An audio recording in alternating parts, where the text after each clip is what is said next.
by DraftKings begins right now.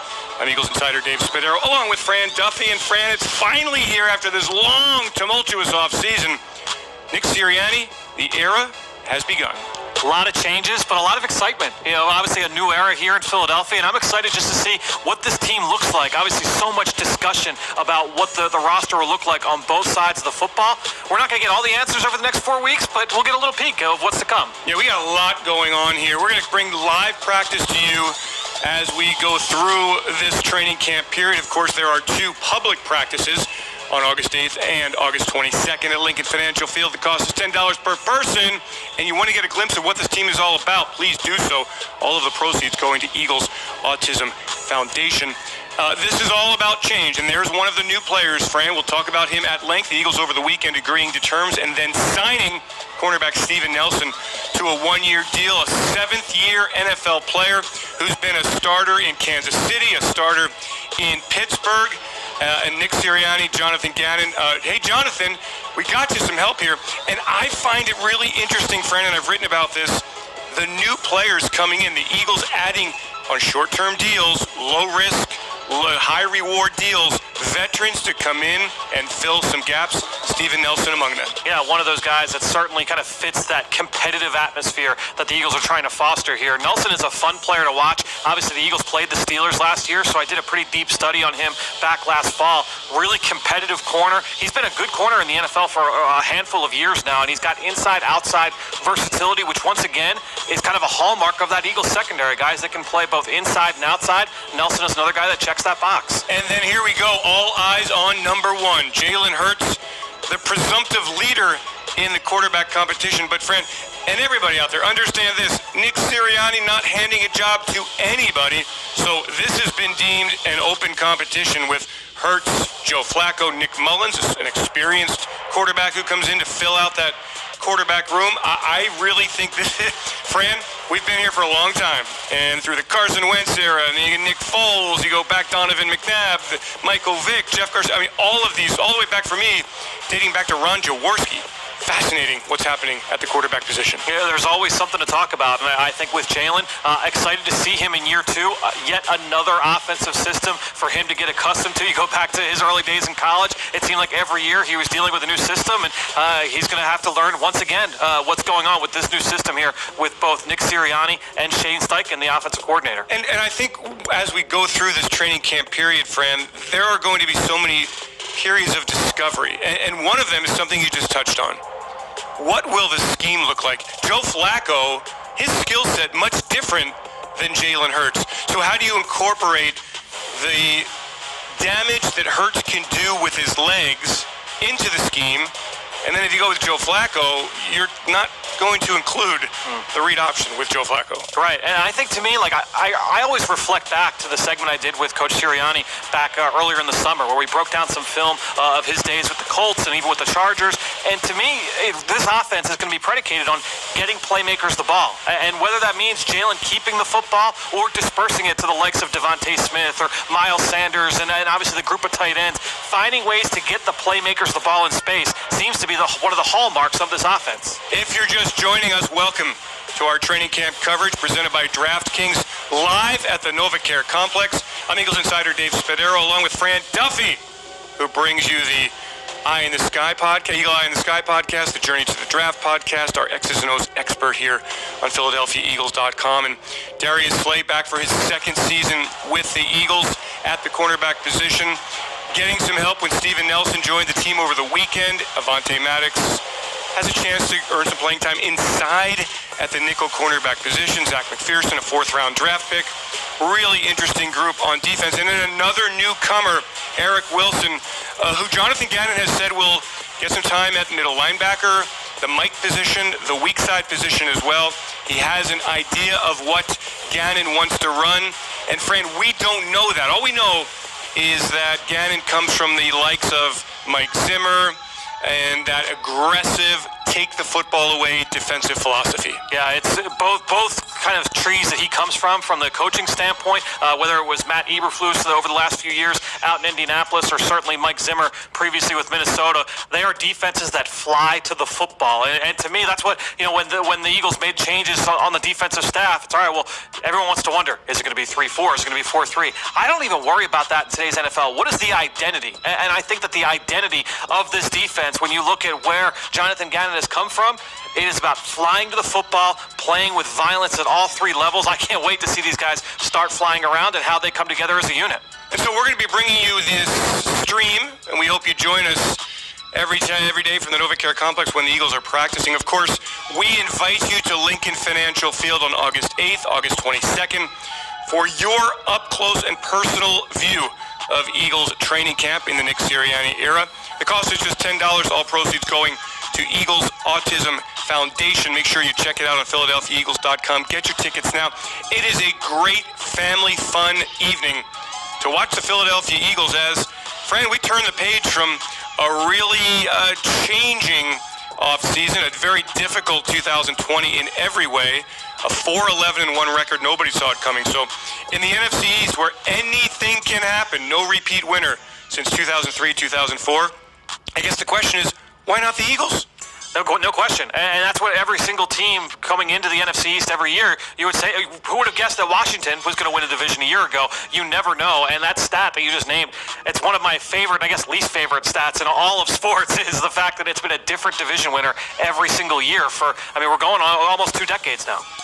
So the Eagles have a new head coach, new coaching staff, largely very young coaching staff, Fran, energetic, very much bouncing off the walls kind of energy from Nick Sirianni, who I did an event with last week, and he talked a little bit about the first time he was a coach. He became a graduate assistant, and he went in for the interview, and he went to the head coach, and he's like, I'm gonna run this kind of offense. This is the kind of offense. And the coach pounds his fist on the table and says, you don't even know the personnel. How can you say that you're going to run that kind of offense? And that's kind of what we're expecting here. As Nick learns the personnel, he and Shane will kind of adjust the X's and O's. And it's a lot different if you've got Jalen Hurts at quarterback versus Joe Flacco at quarterback. Who are your wide receivers? Of course, all eyes on Devontae Smith, the first-round draft pick for the Eagles. But I guess, Fran, let's just discuss this. My sense is that in Indianapolis, they didn't take sacks. They didn't turn the football over. They relied on the run game. They certainly hit you with some plays down the field. Maybe more of a pure West Coast offense than what we have seen. Yeah, and I think that's kind of it's almost what I was saying about the defense, where it's not necessarily, is it 3-4, is it 4-3? It's what's the identity? What are the core philosophies, the core principles that they want to operate with? And to your point, too, and I think most people listening to this know, when you look at Indianapolis over the last 3 years, they had 3 different starting quarterbacks each year. So if you go in and say, all right, well, this is our system, this is how we're going to run it, well, all 3 of those guys had different strengths and different weaknesses. So you're going to try and cater to those skill sets, and I think that's the approach, not just at quarterback, but at every single position. Don't try and fit a square peg into a round hole. What is it that a guy can do best? We're going to try and put him in a best situation to do that. And again, let your playmakers make plays. So the Eagles on the field for the first time here at the NovaCare Complex as a team. This will be a fairly light practice and a shorter practice than advertised, about an hour and 15 minutes. We'll be here for the first couple of periods prior to the Eagles lining up in formations. There he is, Zach Ertz, back just 40 catches away from establishing an Eagles franchise record for most career receptions.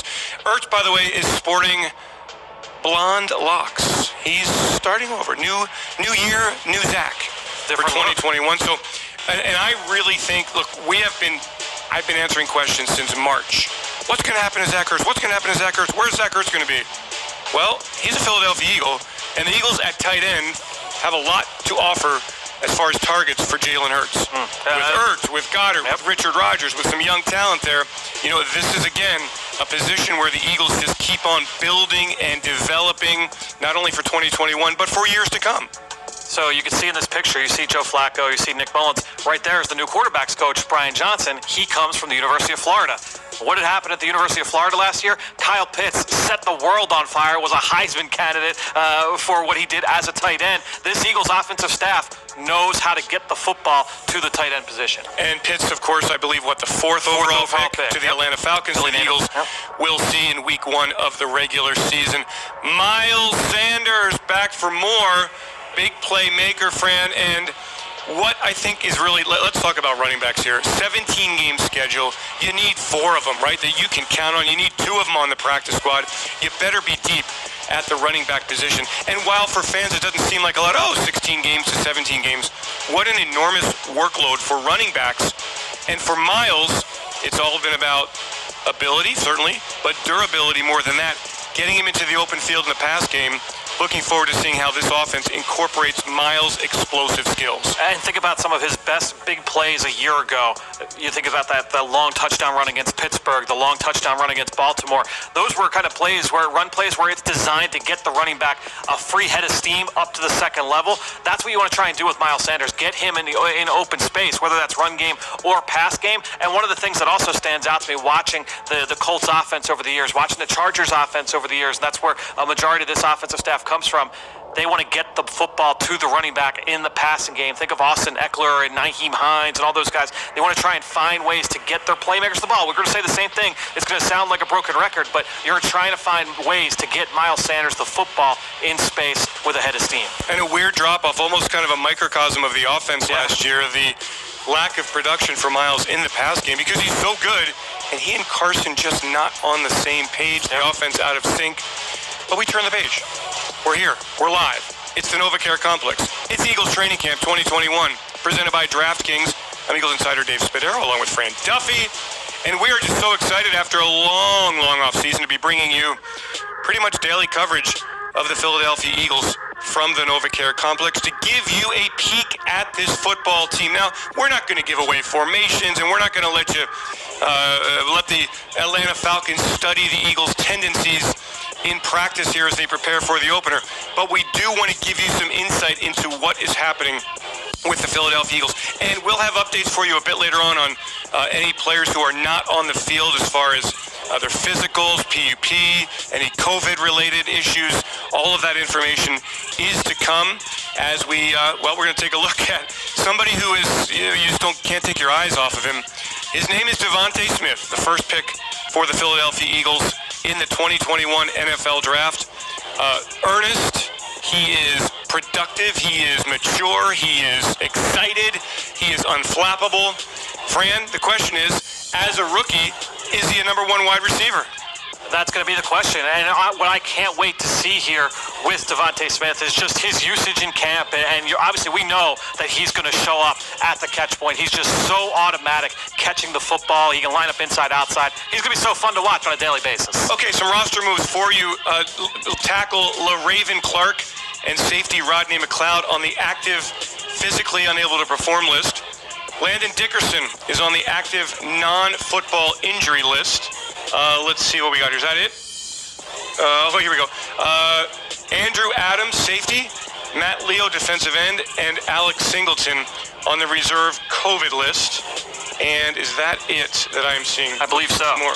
Okay. So there you go. Nothing unexpected there.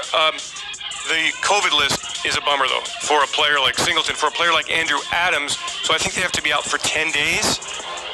So the big thing to remember with the reserve COVID list, is created for a player who either tests positive for COVID-19 or has been in close contact with someone who has tested positive. And so, with the nature of the rules, we're not going to know what that is for each of those players. But just keep in mind that just because they go on the list doesn't mean that they necessarily tested positive. That's for obviously all the listeners. And certainly for LaRaven Clark coming off an injury, the Eagles understanding that he was hurt last season.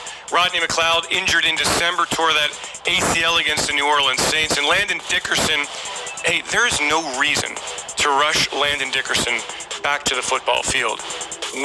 What you want to do with a talent like that is make sure he is 100% ready to go for 2022. Now, that's not saying he's not going to play in 2021. Of course. But for right now, he's somebody that you just bring along very slowly. So those are the injury updates and the COVID updates. We're going to keep you updated, of course, on PhiladelphiaEagles.com. Our social media team is on top of it in that world. And, of course, as we get information here in our daily live stream, we will bring that information to you. I guess for me, Rodney McLeod, kind of, I guess the aim, at least he expressed in the spring, his goal, his confident goal, is to be back for the opener in Atlanta. Yeah, and I think that would obviously be a huge boost to this Eagles defense, to that secondary. Whenever he has spoken with the media over the course of this offseason, he has said that was the goal, and he was on track to meet that. And just because he goes on that list here day one does not mean that he won't meet that goal. Right. This is our live coverage, exclusive live coverage of the Philadelphia Eagles Training Camp 2021, live from the NovaCare Complex, presented by DraftKings. We thank DraftKings for their great partnership. And I'm an Eagles insider, Dave Spadaro, along with Fran Duffy. It's our first time on the field. We've got fans in the house. Fran, it feels pretty darn normal for late July. It's football season. The fans are here, albeit at a distance. And the Eagles on the practice field for a 1.5 hour, maybe an hour, 15-minute practice. Nick Sirianni's first with the entire team present at training camp. And Dave, I mean, for people that obviously not everyone is in the building, but you and I have been in the building, you can kind of feel the juice from the new coaching staff, right? I mean, you can kind of feel the energy, the youthful exuberance for a lot of these guys, some that are returning here to Philadelphia and other guys that are just new, but you could feel that with this new staff. And we're taking a look at some of the running backs. Kenneth Gainwell. Tell me a little bit about Kenneth Gainwell. So, obviously, an outstanding pass catcher when he was at Memphis, and he only played as a freshman. He played as a redshirt freshman in 2019, was their leading rusher, ended up being an outstanding pass catcher. I think he caught something around 50 passes as a freshman. He opted out after losing several family members to COVID-19, so he did not play in the 2020 season. He's from Yazoo City, Mississippi, same hometown as Fletcher Cox, and that's because they're cousins. So, two cousins now playing together here in Philadelphia. But Kenny Gainwell was one of my favorite players to study coming into this 2021 NFL draft, and excited to see him here in Philadelphia just to get a sense of this role. You mentioned the ability of the running backs, the durability for the running backs. In this scheme, versatility, so important at that position as well. Yeah, and Gainwell, as I talk to personnel people upstairs, they really want to get him involved in the pass game, in space, moving around the formation. A weapon, Fran, I'm trying to think, not Brian Westbrook, because Westbrook had more, kind of like durability, run the football. I'm not sure if I see Gainwell more as a third down back, as a change of pace running back, as a receiver. I mean, can he do all that? Yeah, I mean, he was moved all around the formation. He ran routes like a wide receiver during his time in college. So he's got that level of versatility, and he was also a lead ball carrier. So he's got that versatility in his toolbox. But again, you come into a backfield where there are a number of bodies there, and certainly a guy like Miles Sanders is going to get the lion's share of the carries as well. So I'm excited for what he looks like year one, but then what does he look like year two, year three, year four? That will, to be determined. Well, I mean, look, that's a fascinating picture at running back. Miles, Boston Scott, Jordan Howard in the best shape of his life. My sense with Jordan is he understands that if he's not going to make it now, he may not get another chance in the NFL. Kerryon Johnson has to be healthy following his down seasons with the Detroit Lions. Elijah Holyfield comes in. I thought he was really impressive last year in training camp. Did not make the 53-man roster. So, we look at this running back situation and go, it's pretty interesting. I think Howie Roseman, knowing him, he's always got his eyes open. Yeah, and Adrian Killens as well, who's still on the roster, I believe. So you have who I thought was going to be kind of like a Gainwell. Yeah. And last year got a little look here and there, but nothing really significant. So certainly the jury's still out on Killens. No question. And so that, to me, like looking at this backfield, obviously a lot of factors in terms when you talk about who's in shape and who's healthy and things of that nature, but a wide variety of skill sets that, remember, we get preseason back. We got the preseason games now to be able to evaluate these guys. We did not have that a year ago, so I'm excited for that as well. 3 preseason games, 2 open practices at Lincoln Financial Field, August 8th and August 22nd, and then joint practices with New England and the New York Jets, and then that extra week built in between the final preseason game and the first regular season game. Fran, the whole cadence of the offseason has changed. It is cerebral in the spring. It is physical in the summer. Yeah. And leading all the way up to a 17-game regular season. The Eagles have a late bye week this year, so it'll be a long stretch leading up to that. So everybody, you want to make sure that everybody's bodies are right. And we did not mention Jason Huntley, who came in last year, a speedy running back. Hey, he gets a fresh start just like everybody else. with this new Philadelphia Eagles coaching staff. We welcome you into our live coverage of the Eagles Training Camp 2021 at the NovaCare Complex. Presented by DraftKings, we're going to come your way as the Eagles get ready for that season opener in Atlanta.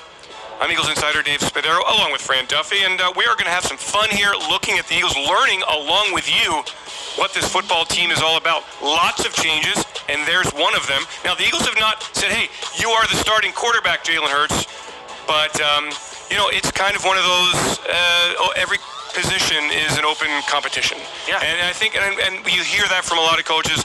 I really think in this case, Nick means it because he just hasn't seen the players in this scheme. Yeah, and that's the important thing is it's genuine. It's real. This is not fabricated, and I think that's going to be the case at every single position, like you said. But that's what makes it fun. And I talked earlier about the energy you feel in the building. I think that's matched. You kind of see that the players feel that. I'm excited just to see it play out on the practice field. Joe Flacco, an interesting prospect here. Look, he's not a young guy. He's 14 years in the league, Super Bowl MVP. At one point, the highest paid quarterback in the NFL. He's had some tough times, losing his starting job in Baltimore to Lamar Jackson. Goes to Denver, gets injured, the neck injury. Last year played with the Jets. Not super impressive statistically. The Eagles saying they liked what they saw from Flacco. So he said in the spring when he signed with the Eagles that he feels better now than he's felt in a long, long time. And he certainly adds the experience. He's got the big arm. And he is here, Fran, to compete for playing time, starting time at an open quarterback position. Yeah, and Nick Mullins, a guy that has played a little bit in the league as well. So you've got two guys that have a wealth of experience in the NFL, and then Jalen Hurts, 4 starts under his belt from a year ago. I remember last year before the game against the Niners, one of the coaches told me that Nick Mullins functions better in the Niners system than Jimmy G. And I believe that in every one of Mullins' starts, he's had more than 200 or more passing yards in each of his starts in the NFL. I think it's 19 starts in the NFL. So, look, third quarterback, third arm in the league, in that room. You sign him in late in the spring in June. I mean, that's a pretty good signing. No doubt. I remember watching him at Southern Miss when he was coming out, and you just got a sense watching that this guy was going to be a really savvy NFL quarterback that would find a way to be able to stick. And he's a few years now into his career. I'm excited to see what he looks like in person every day. All right, that will do it for today. Our first day of Nick Sirianni's Training Camp 2021 at the NovaCare Complex. We will be back tomorrow, so make sure you join us. I'm Eagles insider Dave Spadaro, along with Fran Duffy. And we can. How you doing? Elliot, right? Yep. Hey, Les, how are you? Sorry, I don't know everyone's name yet. I'll get to know all your guys' names. All right. How are you? How you doing? How you guys doing? Nice to see you guys finally in person. Hey. Hey. How are you? Good to see you in person. Yeah, I know who you are. How's the golf game? Good. It's going good? Yeah? You did? How'd you play? Good. You look like you played this morning. Fine. Good? Good. Excellent. Great to be out. Hey, how are you? We have not met. My name's Howard Eskin. Hey, Howard. Nice to meet you. Heard a lot about you. Yeah, I'm sure you have. Yeah. Mostly good. Great to meet all y'all. Great to see you. Yeah, I'm glad I got to see you guys in person. Good conversation. Yeah, same, very much so. Oh, I appreciate that. Look forward to getting to work with you more. All right, see y'all. Thanks, guys. Look forward to working with all you guys. See ya. Nice to see you again. What's going on? What's up, baby? How you feeling, big dog? Good. Welcome to back. You ready to roll? Good. I'm mic'd up, just so you know, but in the microphone tape is stuck on my chest there. Just change the rules. Just now? Most important fundamental right here. Catch and tuck, catch and tuck, catch and tuck, catch and tuck. Catch and tuck, catch and tuck. Catch and tuck. No mistakes. 2 coaches, 1 player. No mistakes today. Ball handling details. Let's go. Hey, just wherever they need it. Come to the receiver drill. Knock at it. RVA, when they're throwing it, I want you poking at it. Little turn and finish. Little turn and finish. That's good. That looked good. Hey, I like that. Run off the football. Too much like I'm trying to dance. Run off the football. That's the first thing. Run off football. Then you do your thing at the top. All right? Drive off the ball. Good, Tyree. Finish. Little finish. Hey, give me a little burst. Tyree. Every little hit we get on the ball is like 1 more rep of protecting it. 1 more rep of them having to secure it. That's good. I love it. Dig off the ball, Devontae. Hey, that's a good ball there. That's it, Jamie. Hey, get all 3 of them steps, Jack. Jack, don't start chopping too early. 1, 2, 3, pop up, and then out. You hit 15, you're like, I gotta go. I'm just saying through 15, pop up at the top, because you can round it pretty good. You're getting through it pretty good. Like, get to here. I'm telling you, when you get that guy here, you'll kill him. When you get that guy to flip his hips, you know what I mean? So I'm in a back pedal and he breaks on you, minus. Okay. Plus. Every time, stare that down when you're looking at him in off coverage. Faster, faster, faster, faster. Good. Hey, a little faster. That's good. Good read though. Good read. That's a good spot, Devontae. Good feel. Good feel. Hey, that was perfect. That was perfect. That was perfect. Good read, Jamie. Good read, Jamie. That's it. Hey, that's a good contest. That's a good contest. Jack, good route, baby. Nice route. Good feel that he was matching you. That's a good ball, Jamie. Good touch. Good touch, 10. Good touch, 10. Big time catch. Good job. Habits. Habits, the attempt every time. Strip attempt every time. Jamon. Hey, that was excellent. That was excellent. That's what made that open up. Good discipline. Hey, Shane, that's one I want for the what to do tape because they get round us was perfect on the outside guy. Here we go, bring it up. Right here. All right, guys, hey, just important that we know the tempo. That's the biggest thing. We got to all be on the same page tempo-wise because we got to know how to practice, okay? So that's the only thing I got for you today. Landon, break us down.